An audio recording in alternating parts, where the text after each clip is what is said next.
गुन्हा कधीही लपून राहत नाही. कितीही प्रयत्न केला तरीही कायद्यापासून गुन्हेगार वाचू शकणार नाही. कितीही चॅप्टर असला तरीही गुन्हेगारांच्या हाती पडतील बेड्या. फक्त तुम्ही राहा सावध. प्रत्येक क्षणी क्राईम टाइम गुन्ह्यांचा पर्दाफाश. मुलगी झाली म्हणून होणारा छळ, स्त्री भ्रूण हत्या हे प्रजासत्ताक भारताला लागलेला काळिमा आहे. मानवतेसाठी सगळ्यात मोठा गुन्हा म्हणजे ज्यांना नीट जग समजलं नाही त्यांच्यापासून त्यांचं जगणं हिरावून घेणं. हो, अगदी बरोबर. स्त्री भ्रूण हत्या किंवा मुलगी झाली म्हणून त्या महिलेला किंवा त्या मुलीचा छळ करणं, त्यांना जीवे मारणं, तिच्या निरपराध मृत्यूला तुम्ही आम्ही सगळे जबाबदार आहोत. पुरुषसत्ताक म्हणता म्हणता आपण स्त्रीचा जीव गुदमरून टाकतो. हे तेवढंच खरंय. आज देशातलं सगळ्यात मोठं दुःख हेच आहे. मुलगी झाली म्हणून त्या महिलेकडे घृणेनं पाहिलं जातं. विरारमध्ये असंच काही घडलंय जे आज आम्ही तुम्हाला दाखवणार आहोत. एखादी घटना समजण्यासाठी आम्ही हे नाट्य रूपांतर करतोय. याचा कोणत्याही घटनेशी किंवा व्यक्तीशी संबंध नाहीये.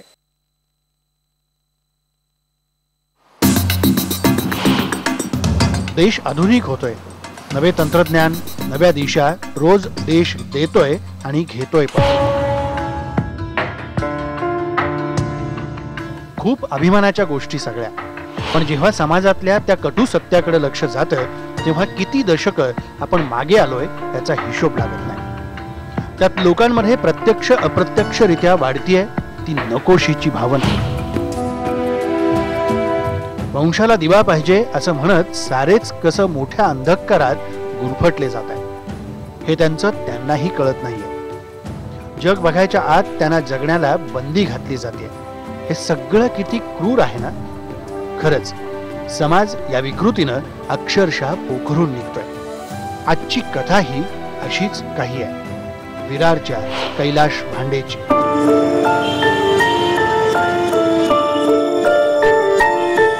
कैलाश भांडे एका खाजगी कंपनीत कामाला होता.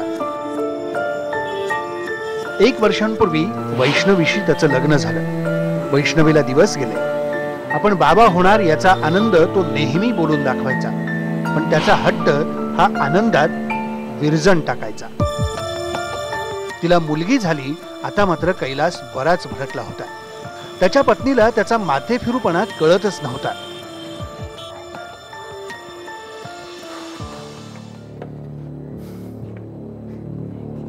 अरे ते बघ कोण आलं. राणीचे पप्पा आले. ए ते पप्पा बाजूला ठेव. पाणी आण चल पहिले. पप्पांना पाणी द्यायचं का. चला चला चला चला चला. ए ते पिल्लू ठेव बाजूला. तुझी लाडाची कार्टी आहे ना ती ठेव तिकडे. पहिले पाणी आण मला. चल. कार्टी काय म्हणता. भडकताय कशाला उगाच एवढे. जरा थांबा. देते 2 मिनिटं. तुझ्या कानाखाली जाऊ काय. पाणी आण सांगितलं. पाणी आण पहिले. चल. भडकताय कशाला उगीच्या उगीच एवढे. अरे माणूस बाहेर ना आला त्याचं काय नाही का. पाणी दे पहिले. ठेव तिला. चल बाजूला तिकडे. पाय काढा जरा. घे पाय काढा. आली मोठी. माणूस बाहेर नाही तो त्याचं काय नाही. घेऊन बसले तिला. देते ना. लवकर आण. लवकरच देते. थांबा जरा. अरे बास झालं ना कौतुक. जा ना लवकर. अरे उठ लवकर. हो देते. जरा 2 मिनिटं थांबा. 2 मिनिटं थांबा. रोज उठून तो तिला मुलगी झाली या कारणावरून बोलायचा. हे काय आपल्या हातात असतं का असं म्हणून ती त्याचं वेडेपण टाळत होती. हे घ्या. नीट बोल जरा. नीटच बोलते. तुम्ही वागता नीट माझ्या मुलीशी. काय मुलगी करते का कधीपासून तू. हा मुलगी करते म्हणजे आपली मुलगी आहे ना. आपली नाही तुझी मुलगी आहे ती. समजलं ना. आपलीच मुलगी आहे. तुम्ही वागताय ना असे म्हणून नाव ठेवतायत लोक तुम्हाला. हे काय ठेवतात ना माझा मला माहितीये. समजलं ना. नाक कापला गेलाय बाहेर माझं. कसलं नाक कापलं गेलंय. काय मूर्खासारखं बोलताय तुम्ही. वंशाचा दिवा पाहिजे मला. समजलं ना. कसला वंशाचा दिवा. मुली नसतात तर आला असतात का तुम्ही जन्माला. तुझं भाषण तुझ्याकडे ठेव. समजलं ना. भाषण खराब करू नको. समजतच नाही तुम्हाला सरळ सांगून. तू शिकवणार आता मला शहाणपण. शिकवणार नाहीच समजत कारण तुम्हाला. त्यानं वैष्णवीला खूप शिवीगाळ केली. त्याचा तिचा वाद सुरू राहिला. चांगली मुलगी झाली आपल्याला त्याचं कौतुक करायचं राहिलं. तुझ्याकडेच कौतुक. जेव्हा बघा होता त्या मुलीला घेऊन असे. समजलं ना. तुझ्याकडेच ठेव तुझी मुलगी ती. समजलं ना. मुलगा पाहिजे मला. आधीच सांगतोय. चल तिकडे.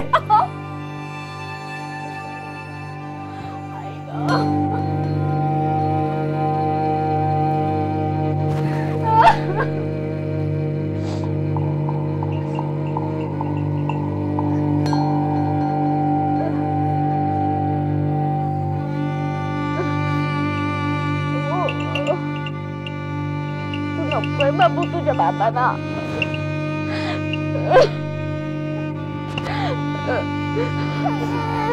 रडू नको बाबू, तू तुझ्या बाबांना नकोय. असं कसं नशीब घेऊन आलीस ग तू.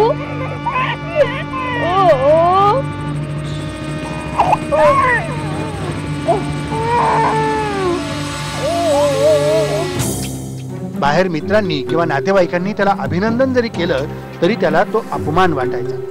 मुलगी म्हणजे वंश बुडाला या खुळ्या समजुतीनं तो पछाडला होता. अरे टेन्शन नको घेऊ. एक मिनिट अरे मित्र एक मिनिट नंतर बोलतो. पार्टी दे ना. पार्टी कसली रे? अरे तुला मुलगी झाली ना. का मुलगी झाली म्हणून का पार्टी द्यायची का? पार्टी बिल्टी राहू दे रे. मुलगी झाली, मुलगा झाला नाही. मुलगा झाला असता ना तर दारूने आंघोळ घातली असती तुला. अरे मुलगा की मुलगी काय फरक पडतो? मला फरक पडतोय. माझ्या घरात सगळ्यांना मुलं आहेत. मोठ्या भावाला पण मुलगाच आहे, मला एकट्याला मुलगी झाली आहे. ठीक आहे चल. अरे मी काय बोलतो ऐक ना. अरे कुठल्या शतकात वावरतो यार, दे ना. हे बाबा शतक बितक राहू दे रे. आणि तू कुठे रे? उगा डोक्याची वाट नको लावू. चल चल नंतर भेट. चल कुठनं कुठनं येतात नाही का. चल. नेहमीप्रमाणे तो भडकलेला होता. पुन्हा त्याचं आणि वैष्णवीचं कडाक्याचं भांडण झालं आणि नको तेच केलं. ए बाई झोप ना जरा. हा का रात्रभर खेळणार आहे का तिला आता? तुम्हाला काय त्रास होतो? तुम्ही झोपा ना तुमचे. झोप लागत नाहीये मला इथे. झोप लागते बरोबर. तिला बाजूला घे तिकडे. चल ते बघ. हो लोलायचे आपण इकडे येऊ का? ह्या बाजूला. वैताग आहे नुसता. बस रात्र तेच तेच तेच तेच. घे लवकर तिकडे, माझ्या कानाशी करते येते. ओले बापरे लोलायचे ना. चला आपण ह्या बाजूला झोपूया. आपण पप्पाला त्रास नको देऊया अजून. चला तू जोजो करणार आहे? जोजो करणार आहे? सारी सारी मुलगी येते. चला चला चला चला.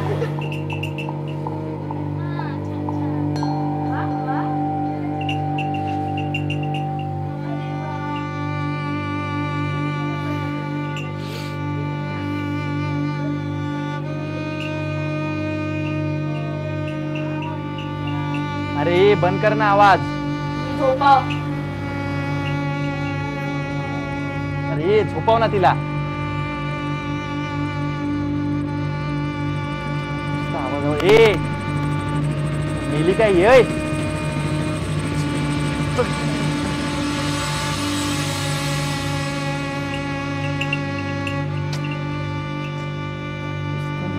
सगळं माझा ना मुश्किल करून टाकलं या पोरीने.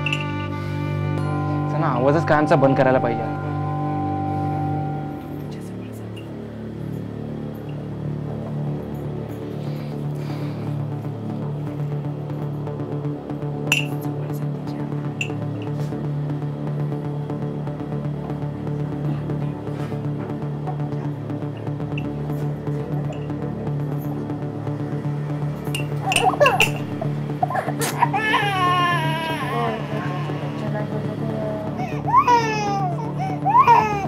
नराधमानं 6 महिन्याच्या चिमुकलीचा अक्षरशः गळा दाबला.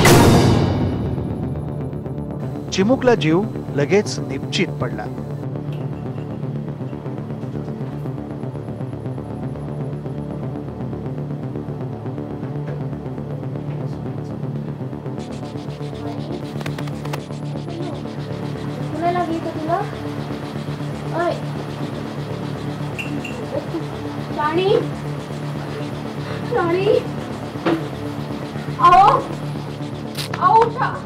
झोपू दे का?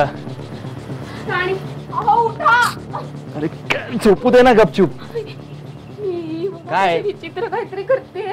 झोपली असेल, मला पण झोपू दे. चल. नाही उठत नाही. रोज कानाभोवती गुणगुण करणारा आवाज अचानक बंद झाला. तुम्ही उठवा ना. वंशाचा दिवा या समजुतीनं पछाडलेल्या कैलासनं मुलीचा जीव घेतला. बायकोला धमकावलं. बाहेर काय बोललीस तर तुला जीवे मारायला कमी करणार नाही असंही तो म्हणाला. तुम्ही सांगा काय? तुम्ही केलेत नाही काहीतरी?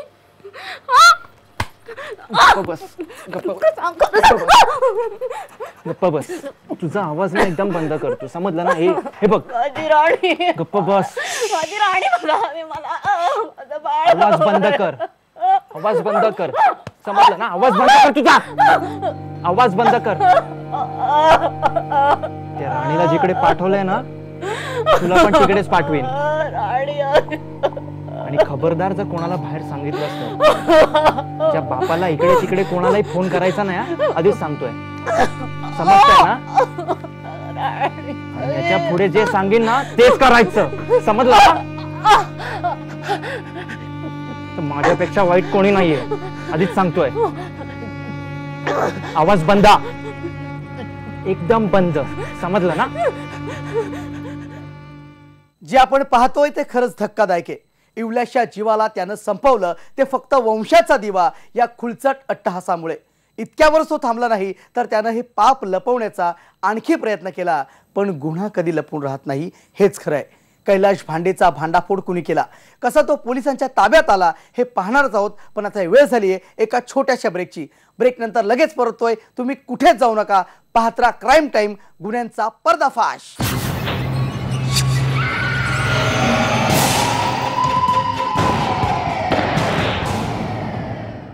चिमुकल्या जीवाला त्यानं संपवलं आणि हे पाप लपवण्यासाठी पितृत्वाचा खोटा आव आणण्याचा प्रयत्न केला. काही अंशी त्याचा प्रयत्न सफलही झाला. पण त्या चिमुकलीचा खून तो पचवू शकला नाही.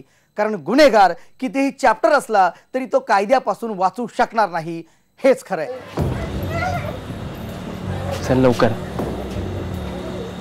चल ना लवकर.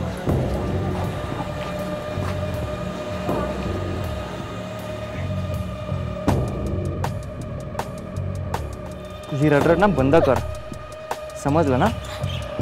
चांगलं नाही केलं ते, देव सांग. माफ नाही करणार तुला. हे चांगलं वाईट ना मला शिकवू नकोस तू, समजलं ना? डॉक्टरकडे गेल्यावरती ना मी बोलीन तसंच करायचं. अजिबात कोणाला शक आला पाहिजे ना. चलायचं आता, चल शांतपणे चालायचं. गपचूप चल तू, शांतपणे चल. सकाळी तो मृत चिमुकलीला घेऊन डॉक्टरकडे गेला आणि त्याला खोटी कारणं देत नाटकं करू लागला.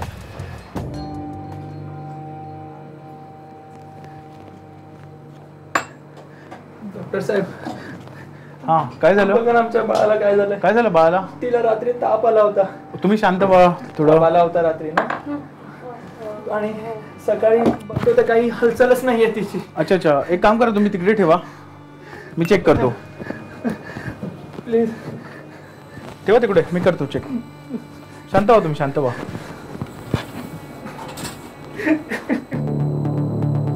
डॉक्टरांनी त्याला मृत झाल्याचं सांगितलं. सॉरी, तुमचं बाळ वारलंय. शी इज नो मोर. सगळं ठीक आहे, शांत रडू नको, सगळं ठीक आहे. या चला आपण बोलूया.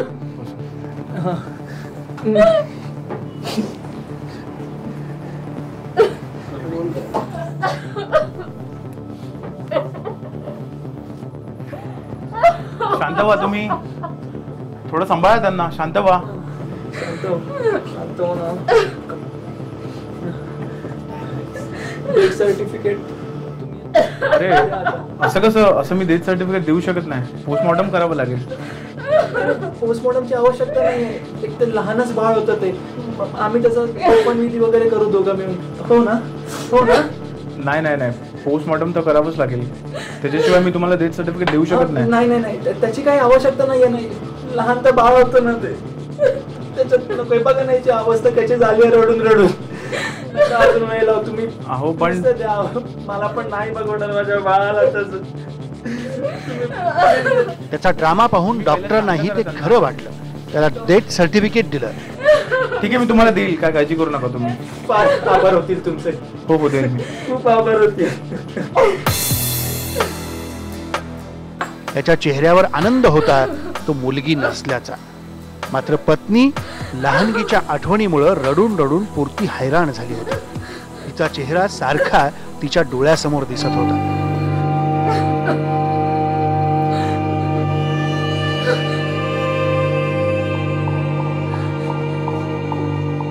त्यानं तिची पुन्हा खोटी समजूत काढली आणि त्यानं लगबगीनं चिमुकलीचा दफन विधी आटोपून घेतला.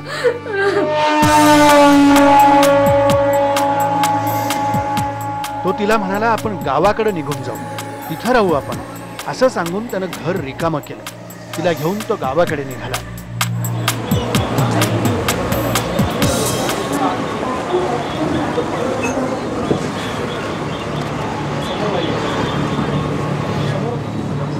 झालं गेलं सगळं विसरायचं, समजलं ना?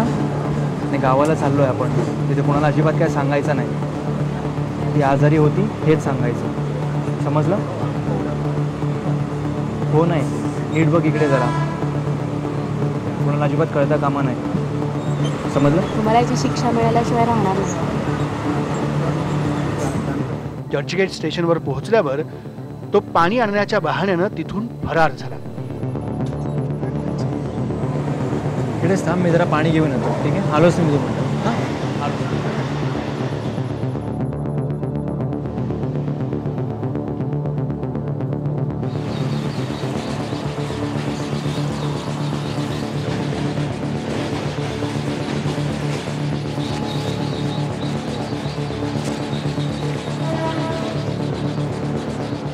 वैष्णवीनं म्हणजे त्याच्या पत्नीनं धाडस केलं आणि ती तिच्या गावी पोहोचली.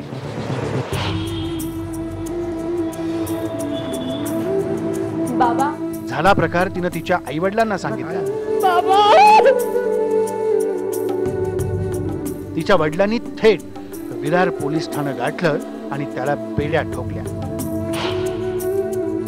विजय देसाई, IBN लोकमत, विरार. समाजात मुलींबद्दलची मानसिकता आजही बदललेली नाही. मुलगी जन्माला आली की मोठं संकट ओढवेल अशी मानसिकता आजही काही विकृतांची आहे. आपला इतिहास पाहिला तर त्यात स्त्री शक्तीचा मोठा वाटा आहे. स्वराज्याची मुहूर्तमेढ रोवणारे छत्रपती शिवाजींना जिजाऊनं जन्म दिला. स्त्री शिक्षणाचा पाया रचणाऱ्या क्रांतिज्योती सावित्रीबाई फुले, पहिल्या महिला पंतप्रधान इंदिरा गांधी, पहिल्या महिला राष्ट्रपती प्रतिभाताई पाटील, अंतराळवीर कल्पना चावला, पहिल्या महिला डॉक्टर आनंदीबाई जोशी या सगळ्या स्त्रियाच आहेत. मग स्त्रियांना कमी समजलं का जात आहे आणि त्यांच्यावर असे अत्याचार का होत आहेत? हे अत्याचार आपण थांबवलेच पाहिजे आणि राहिलं पाहिजे सतर्क. आपण जिथं असतो तिथं आजूबाजूलाच गुन्हा वावरत असतो. ऐन मोका साधून गुन्हा घडत असतो. म्हणून काही आढळलं संशयास्पद, पोलिसांना कळवा बिनदिक्कत.